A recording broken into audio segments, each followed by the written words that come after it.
Hello guys, welcome to our channel. And जैसे कि हमने पहले वीडियो में देखा था कि हम 16 महाजनपद और उनकी राजधानियां जो थी उनको ट्रिक के थ्रू याद करने की कोशिश की थी। और वो वीडियो काफ़ी लॉन्ग हो गया था, तो मैंने छोड़ सोचा कि नया एक वीडियो बनाते हैं जिसमें हम उन सारे क्वेश्चन और उन सारे टॉपिक्स को फिर से एक बार रिकॉल करेंगे, जिसके फिर हमें आगे प्रॉब्लम ना हो। तो चलिए हम अपने इस नए वीडियो पे आते हैं जहाँ पर हमारा ये क्विज टाइम है। और अगर आप पिछला वीडियो नहीं देखे तो मैं आपसे कहना चाहता हूँ कि आप प्लीज़ जाकर वो वीडियो देखें। अगर आप वो वीडियो देख लेंगे तो आई एम श्योर आपको ये जो मैंने यहाँ पे 15 क्वेश्चंस पुटअप किए हैं तो आपको इनको सॉल्व करने में कोई प्रॉब्लम नहीं होगी। तो चलिए हम अपने क्विज स्टार्ट करते हैं और हम अपने क्विज पहले पे आते हैं क्वेश्चन पे। हमारा पहला क्वेश्चन है कि निम्नलिखित में से किस स्रोत में प्राचीन भारत के 16 महाजनपदों का उल्लेख किया गया है। ऑप्शन ए है Anguttara Nikaya, option B Divyavadana, option C Rigveda and option D Shruta Pitaka. तो जैसा कि मैंने पहले बताया था कि जो हमारा ये 16 महाजनपदों का उल्लेख मिलता है वो बौद्ध ग्रंथ अंगुत्तर निकाय से मिलता है। और अगर बात की जाए 22 महाजनपदों के तो वो पाणिनि द्वारा रचित जो अष्टाध्यायी है उस ग्रंथ से मिलता है। तो हमारे यहाँ 16 महाजनपदों की बात कही गई है, तो हमारा ऑप्शन क्या होगा, ए अंगुत्तर निकाय, जिसमें कि 16 महाजनपदों का उल्लेख किया गया है। हमारा सेकंड क्वेश्चन है मत्स्य जनपद की राजधानी क्या थी। तो हमने बताया था कि इसकी एक ट्रिक है कि विराट मस्त खेलता है। विराट मस्त खेलता है तो यानी कि अगर देखा जाए हमें कहाँ पे दिख रहा है, ऑप्शन बी में जो है वहां पे हमें विराटनगर दिख रहा है। तो प्लीज़ आप वो वीडियो जरूर वॉच करें ताकि आपको समझ में आए कि जो मैंने ट्रिक्स बनाई है उन्हीं को हम बस जस्ट रिवाइज कर रहे हैं और ये क्विज हमारी सॉल्व करना इजी हो जाएगी। तो विराट मस्त खेलता है, मस्त महाजनपद की राजधानी विराटनगर। चलिए हम क्वेश्चन नंबर 3 पे चलते हैं। हमारा तीसरा क्वेश्चन है पोटली या पोतन किस महाजनपद की राजधानी थी। तो हमारी ट्रिक क्या थी कि अश्व पर पोटली रखी है, अश्व से अश्वक और पोटली से पोटली, यानी कि जो अश्वक राजधानी है उसकी हमारी क्या कहते हैं राजधानी। तो अश्व पर पोटली रखी है, तो अश्व किस पे आ रहा है, सॉरी यहाँ पे देखा जाए तो कोई भी ऑप्शन नहीं है, ये चारों के चारों ऑप्शन ही गलत है। हमारा जो आंसर होगा वो होगा अश्वक। यहाँ पर मैंने गलत शायद रख लिया है ऑप्शंस, तो हमारा ऑप्शन इसमें से कोई मैच नहीं कर रहा है। तो हमारा महाजनपद अश्वक जो है उसकी राजधानी हमने पढ़ी थी कि पोटली या फिर पोतन है। चलिए क्वेश्चन नंबर 4 पर चलते हैं। 16वें महाजनपद के बीच निम्नलिखित में कौन सा गोदावरी नदी के किनारे स्थित था। तो गाइस जैसा कि मैंने आपको बताया था कि जो हमारे ज़्यादातर महाजनपद हैं वो हमें नॉर्थ इंडिया में देखने को मिलते हैं, और इसका रीज़न भी बताया था कि इधर साइड की जो लैंड थी वो काफ़ी ज़्यादा फर्टाइल थी, तो यहाँ पे एग्रीकल्चर जो प्रोडक्शन होता था वो काफ़ी ज़्यादातर मात्रा में अच्छा होता था। तो ज़्यादातर जो महाजनपद बने वो इसी साइड बने, और जो कि एक महाजनपद था जो कि साउथ इंडिया में था वो था हमारा अश्वक, यानी कि हमारा ऑप्शन नंबर सी यहाँ पे सही हो जाएगा। चलिए आगे हम मूव करते हैं। पांचवा क्वेश्चन है हमारा निम्नलिखित में से कौन सा महाजनपद एक गणराज्य था।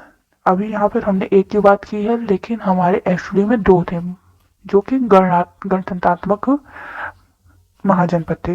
तो यहाँ पर देखा जाए option A Avanti, option B Kaushal, option C Magadh और एंड ऑप्शन डी है हमारा उपरोक्त में से कोई नहीं।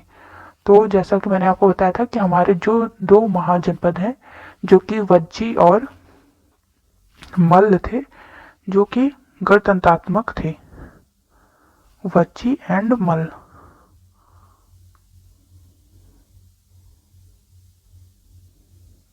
वज्जी एंड मल्ल जो थे वो हमारे गणतंत्रात्मक थे, तो यानी कि हमारा इसमें जो होगा वो ऑप्शन डी होगा, इनमें से कोई नहीं या फिर उपरोक्त में से कोई नहीं। हमारा नेक्स्ट क्वेश्चन है निम्नलिखित में से मगध महाजनपद की राजधानी कौन सी है। तो हमने इसकी भी ट्रिक बनाई थी कि राज नाम का एक लड़का था, वो क्या करता है, मग से पानी गिराता है। तो राज मग से पानी गिराता है, राज से राजगिरी, मग से मगध हुआ था, और गिराता से गिरिव्रज। जैसा कि हमने मतलब मालूम किया था कि जो मगध महाजनपद था उसकी दो राजधानियां थी, तो राजगिरी और गिरिव्रज। तो यहाँ पर हमें ऑप्शन सी दिख रहा है जिसमें राजगिरी दिखाई दे रहा है, तो यानी कि हमारा ऑप्शन सी राजगिरी है जो इसकी राजधानी होगी। चलिए नेक्स्ट मूव करते हैं। और हमारा नेक्स्ट क्वेश्चन है, निम्नलिखित में से किस महाजनपद से यूनानियों के खिलाफ लड़ने वाली फारसी सेना को पुरुषों और सामग्री की आपूर्ति होती थी? तो हमने देखा था कि आउट ऑफ इंडिया हमारा एक महाजनपद था गांधार, जो कि अभी वर्तमान लोकेशन इसकी बात की जाए तो थोड़ा सा पाकिस्तान और हल्का सा ये अफगानिस्तान का बॉर्डर भी टच करता है। तो जो फारसी सेना थी, फारसी यानी अगर हम बात करें वर्तमान समय ईरान का ये जो क्षेत्र है, तो इनकी मदद की थी गांधार महाजनपद ने, जो कि ग्रीक जो आए थे यूनानी, उनसे लड़ने में सहायता की थी गांधार ने। तो इसको भी मैंने महत्वपूर्ण बिंदु में, जो हमारा पिछला वीडियो था मतलब इसके पहले जो अपलोड हुआ था, उसमें मैंने आपको बताया था। तो आप उसको प्लीज एक बार वॉच जरूर कीजिए, ताकि आपको मेरी बातें ज्यादा समझ में आएंगी कि मैंने क्या क्या उसमें पढ़ाया है। ठीक, तो इसमें ऑप्शन हमारा ए गांधार, जो कि महाजनपद था जिसने फारसी सेना की मदद की थी। चलिए हम नेक्स्ट क्वेश्चन पे आते हैं। अगला क्वेश्चन है हमारा, कौशल महाजनपद वर्तमान में स्थित है? जैसा कि मैंने आपको बताया था कि कुशल लोग यानी कि बस्ती में रहते हैं, ये हमारी ट्रिक थी। कुशल से कौशल हुआ था और बस्ती से श्रावस्ती।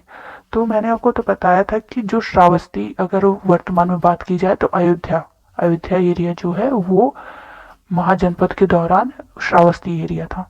तो अगर बात की जाए अयोध्या, सभी को पता है कि अयोध्या हमारा उत्तर प्रदेश राज्य में स्थित है। चलिए नेक्स्ट मूव करते हैं। हमारा नेक्स्ट क्वेश्चन है, मल्ल महाजनपद की राजधानी क्या थी? तो हमारी ट्रिक क्या थी, आपको मैं बस ट्रिक्स को रिकॉल करने की कोशिश करवा रहा हूँ, ताकि आपको फिर से इनको याद करने की जरूरत ना पड़े। बस आप एक बार उस वीडियो को देखें और इनको एक बार क्विज लगा लेंगे तो आपके आधे से ज़्यादा फिर से सारी चीज़ें रिवाइज हो जाएंगी। तो हमारी ट्रिक थी कि कुश्ती के खेल में लोग एक दूसरे को मसल देते हैं। ठीक, तो कुश्ती से कुशीनगर, मसल से मल। ठीक, इसको रिलेट करने की फिर से कोशिश कीजिए। कुश्ती से कुशीनगर, मसल देते से है मल। लेकिन यहाँ पर दो ऑप्शन दिए गए, कुशीनगर एंड पावा। तो मैं आपको यहाँ पर बताना चाहूंगा कि दोनों के दोनों यानी कि कुशीनगर और पावा दोनों क्या थे, राजधानी थे। दोनों के दोनों राजधानी थे किसके, सॉरी, दोनों के दोनों क्या थे, राजधानी थे मल्ल महाजनपद की। यानी कि हमारा ऑप्शन डी जो ए और बी है, कुशीनगर और पावा, ये दोनों मल्ल महाजनपद की राजधानी थी। और मल्ल क्या था, एक गणराज्य महाजनपद था। हमारा 10वां क्वेश्चन है, वत्स महाजनपद का क्षेत्र किस राज्य में था? तो वत्स के पहले हम राजधानी को पता करते हैं क्या थी। हमारी ट्रिक थी कि वत्स यानी कि लड़का जो अम्बे को पूजता है। तो कौशाम्बी एरिया कहाँ पर है, उत्तर प्रदेश में। कौशाम्बी यानी कि ये प्रयागराज के पास का क्षेत्र जो है वो कौशाम्बी में आता है।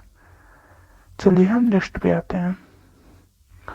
निम्नलिखित में से ऐसा कौन सा एक महाजनपद है जो दक्षिण भारत में स्थित है? दक्षिण भारत में यानी कि जो गोदावरी नदी के तट पे स्थित था। तो फिर से मैंने बताया कि एकमात्र जो था जो साउथ इंडिया में था वो कौन सा था, हमारा अश्मक। ये सब मैंने महत्वपूर्ण बिंदु में बताया है, आप प्लीज उसको जरूर देखिए ताकि आप इसको जल्दी से कर सकें। हमारा 12वां क्वेश्चन है, सूरसेन महाजनपद की राजधानी क्या थी? तो इसकी भी ट्रिक बनाई थी हम लोगों ने। सुर कैसा होना चाहिए, मधुर होना चाहिए। सुर मधुर होना चाहिए, मधुर, एक मधुर से हम मथुरा को ट्रिक कर सकते हैं। हमारा नेक्स्ट क्वेश्चन है, कुरु महाजनपद की राजधानी क्या थी? तो ट्रिक क्या थी हमारी, इंद्र के गुरु कुरु, इंद्र के गुरु कुरु। इंद्र कहाँ पर आ रहा है, ऑप्शन ए इंद्रप्रस्थ है हमारा, साफ साफ दिख रहा है सबसे पहले ही। तो हमारा आंसर क्या हो जाएगा, इंद्रप्रस्थ। हमारा नेक्स्ट क्वेश्चन है, उत्तरी पांचाल महाजनपद की राजधानी क्या थी। तो गाइस मैंने आपको बताया था कि हमारा जो उत्तरी पांचाल है उसकी राजधानी अहिच्छत्र थी, और जो हमारा दक्षिण पांचाल था वो हमारी कांपिल्य थी। और इसकी ट्रिक भी मैंने बनाई थी कि 5 किलोमीटर चलने पे लोग कांपने लगते हैं व आहें भरने लगते हैं। तो ठीक उसी ट्रिक पर हम जा रहे हैं। तो हमारे जो उत्तरी पांचाल की राजधानी क्या थी, वो अहिच्छत्र थी। ठीक, और दक्षिण की बात की जाए या कि सदन पांचाल की, तो वो क्या थी, कांपिल्य थी। ठीक, चलिए हम नेक्स्ट पे आते हैं। हमारा आखिरी क्वेश्चन इस क्विज का, निम्नलिखित में से किस महाजनपद ने सर्वप्रथम हाथियों का प्रयोग युद्ध में किया था। तो मैंने आपको बताया था कि हमारा जो मगध महाजनपद था वो सबसे शक्तिशाली महाजनपदों में से एक था। उसका रीजन भी मैंने बताया था कि वो सोन और गंगा नदी के बीच का जो एरिया था, मतलब कि वो जो क्षेत्र आते थे वो मगध में आते थे, और ये 5 पहाड़ियों से घिरा था, जिसके कारण इसकी जो जियोग्राफिकल लोकेशन थी वो इसको काफी ज्यादा बेनिफिट देती थी। यहाँ पर आक्रमण करना इजी नहीं होता था।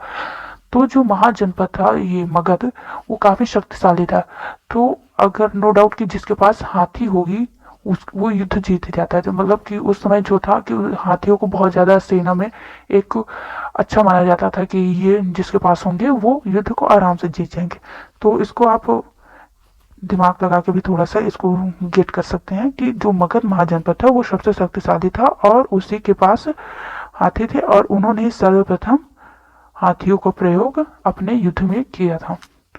तो गाइस आप प्लीज मुझको बताइएगा कि आपको 15 में से कितने क्वेश्चन सही हुए, बट उसके पहले आप वीडियो को देख कर ही कीजिएगा, ताकि आपके 15 में से 15 मैं अश्योर करता हूँ कि आपको सही मिलेंगे आपके आंसर।